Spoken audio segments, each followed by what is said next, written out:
যদি বলেন আমি হালাল প্রেম চাই, যারা বলছেন তাদেরকে শিখিয়ে যাই।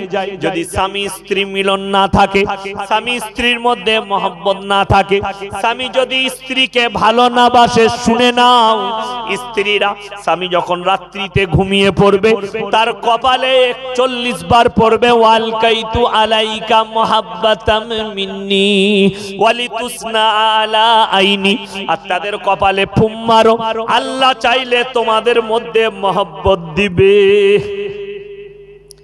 যুবকরা মনে করো না তাই না, কালকে গিয়ে আমার প্রেমিকের কপালে দুবো দুয়াটা পড়ে ফু। হারামে কাজ আসবে না, হালাল সম্পর্কে কাজ আসবে। স্ত্রী যদি স্বামীকে ভালো না বাসে, স্ত্রীর কপালে ফুক দাও, ওয়ালকাইতু আলাইকা মুহাব্বাতাম মিন্নি ওয়ালিতুসনা আলা আইনি, 40 বার পড়ো আর স্ত্রীর কপালে ফুক দাও, আল্লাহ চাইলে তোমার প্রতি মহব্বত আসবে। কিন্তু হালাল সম্পর্ক হতে হবে, হারামেতে কখনো কাজে আসবে না। আমাকে একটা ছেলে ফোন করে জিজ্ঞেস করছে, হুজুর প্রেম করা জায়েজ আছে? আমি বললাম কে বললে বে জায়েজ নাই? 100% জায়েজ আছে, কিন্তু তুই যেটা বলছিস গাছতলায় hello come here I love you, ওটি জায়েজ নাই। মাকে ভালোবাসা জায়েজ আছে, বোনকে ভালোবাসা জায়েজ, বিবিকে ভালোবাসা জায়েজ, ফুপুর সঙ্গে মহব্বত করা জায়েজ, প্রতিবেশীকে ভালোবাসা জায়েজ, প্রেম অবশ্যই জায়েজ আছে, কিন্তু হারাম সম্পর্ক আমার আল্লাহর কাছে জায়েজ হবে না। হারামে কোন কখনো ইসলাম সাই দিবে না, হারাম জিনিস চলবে না। ওই জন্য আপনাদিকে বলে যায়, বাবা 3 দিন পরে হুজুর তাবিজ দিয়েছে, খালাকে বলছে এটা নিয়ে গিয়ে খালুর বালিশের তলাতে ভরে দেবে। এনে ভরেছে, তার 2 দিন পরে আবার গেছে ডানকুনি মার্কেটে, পটল 90 টাকা, করলা 110 টাকা, আলু 50 টাকা, পেঁয়াজ 70 টাকা, পালং শাক 90 টাকা, পকেট ভর্তি। ঘরে এসে খালাকে বলছে, আলে 500 টাকা রাখ, খরচা করবি। খালা তখন মনে মনে ভাবছে তাবিজ আচ্ছা কাজে লেগেছে, কিন্তু ওটা তাবিজের কাজ নয় তো, মার্কেট ভালো বলে তোকে দিয়েছে, আবার যেদিনে খারাপ যাবে সেদিনে আবার বললে আবার রাগ খাবি, ঠিক কি না? যেমন আপনাদেরকে বলে দিই, আপনি যদি ডানকুনিতে রেল স্টেশনে নামেন, রাতের বেলায় যদি অন্ধকারে একা হেঁটে আসেন, একা যদি হেঁটে হেঁটে আসেন, দেখবেন একজন যদি পায়ে হেঁটে আসে একা, তো তার চপ্পলের আওয়াজে পেছনে মনে হয় শালা কেউ আসছে, আবার মনে হচ্ছে হেঁটে, মনে হয় না? হয় না? যার শরীর দুর্বল হবে সকালবেলায় হুজুরের কাছে হাজির, কি ব্যাপার পেছনে হেঁটে আসছে, বাস আমাদের বাজার খুলে গেল। কি ব্যাপার? ওরে বাবা রে, তোমাকে তো জেনেতে 6টা মেরেছে, 6টা আবার কি বে? জেনের গায়ে আয়না লাগানো আছে যে 6টা মারবে, বাস বাজার লাইকে এই তাবিজটা গলায় বাঁধবে, এটা ঘরের কোণে চিটুবি, এটা জাইলাই দিবি যেন ঢুকতে না পারে, এটা তুই পানি পরাটা খাবি, তেলটা নাকে কানে লাগাবি, বাস কত দেবো হুজুর? 6001 টাকা। বুঝলেন? আমাকে একজন বললে যে অমুক জায়গায় হাওড়ায় তাবিজ পাওয়া যাচ্ছে, 500 টাকার এত বড়, 1000 টাকার এত বড়। আমি মনে তাকে জিজ্ঞেস করবি, যদি 1 লাখ টাকার তাবিজ লাই তাহলে 10 টাকা লড়ি নিয়ে যেতে হবে। বুঝতে পারেন কথাটা? ধোঁকা, প্রতারণা, প্রবঞ্চনা ইসলামে নেই। আহা, শুনেলেন? যারা নামাজি মুসল্লি আছেন, দিনদার আছেন, ভাইয়েরা মায়েরা শুনে নেন, আল্লাহর নবী জানাবে মুহাম্মাদুর রাসূলুল্লাহ, সকলে বলুন সাল্লাল্লাহু আলাইহি ওয়াসাল্লাম। নবীজি হাদিসে বর্ণনা করেছেন, ওরে আমার সাহাবীরা, সমস্ত রোগের শিফা সূরা ফাতিহার মধ্যে আছে। যারা নামাজি দিনদার মুসল্লি হবে, 11 বার সূরা ফাতিহা পড়ুন, পানিতে দম করে পান করুন, আল্লাহ চাইলে সমস্ত রোগ তোমার শিফা পাবে। জোরে বলুন সুবহানাল্লাহ।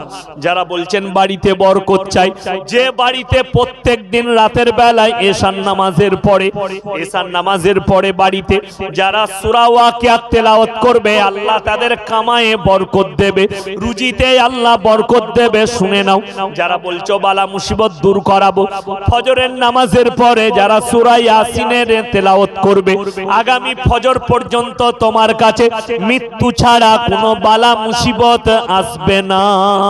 জোরে বলুন সুবহানাল্লাহ। বাড়িতে আমল শুরু করুন। ফজরের পরে প্রত্যেকটা ভাই সূরা ইয়াসিনের তেলাওয়াত করবেন।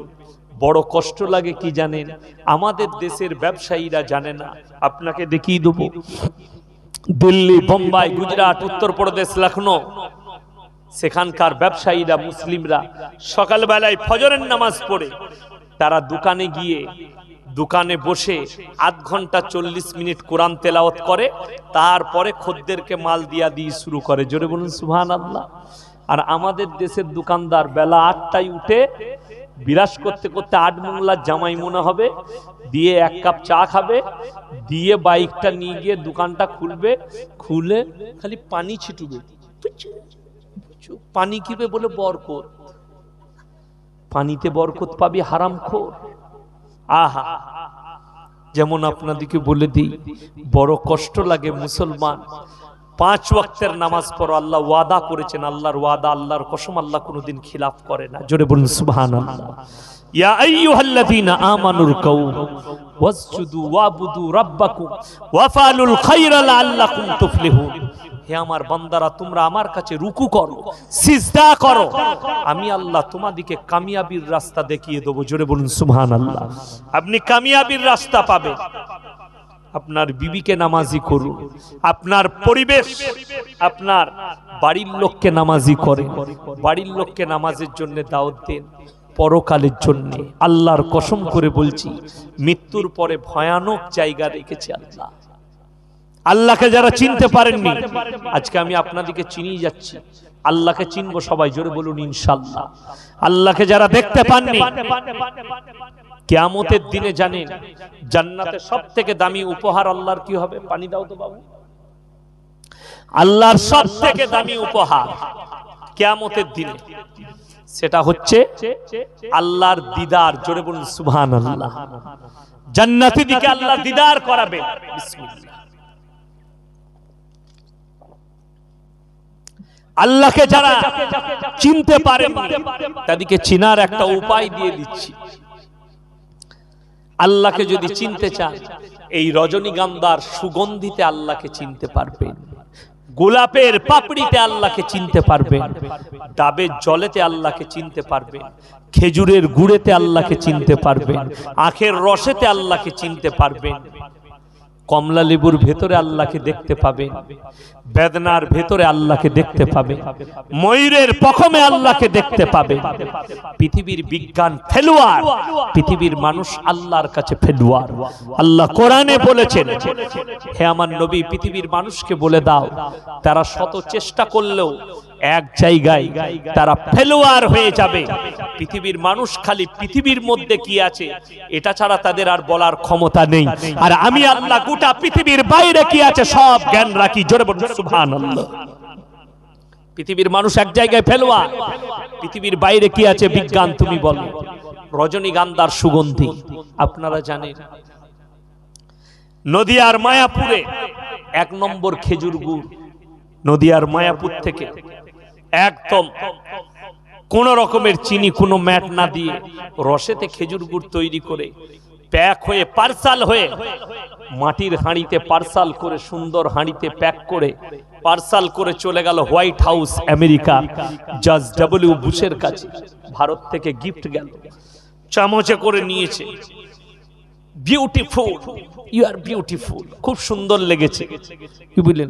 কিন্তু ও জানে না, বুশ জানে না কোন গাছের মাল এটা। ওই খেজুর গাছের গোড়াকার কাঁটা নিয়ে গিয়ে পোঁদের এটাই মারতে হবে দাপ করে। What is this? ওই গাছের মাল এটা। সিজদায় পর আর আল্লাহকে ডাক। কত সুন্দর কাঁটাদার গাছ থেকে রস দিয়েছেন, গুড় দিয়েছেন। সিজদায় পড়ে যদি তোমরা কাঁদো, আমার আল্লাহর শুকর আদায় করে শেষ করতে পারবে না।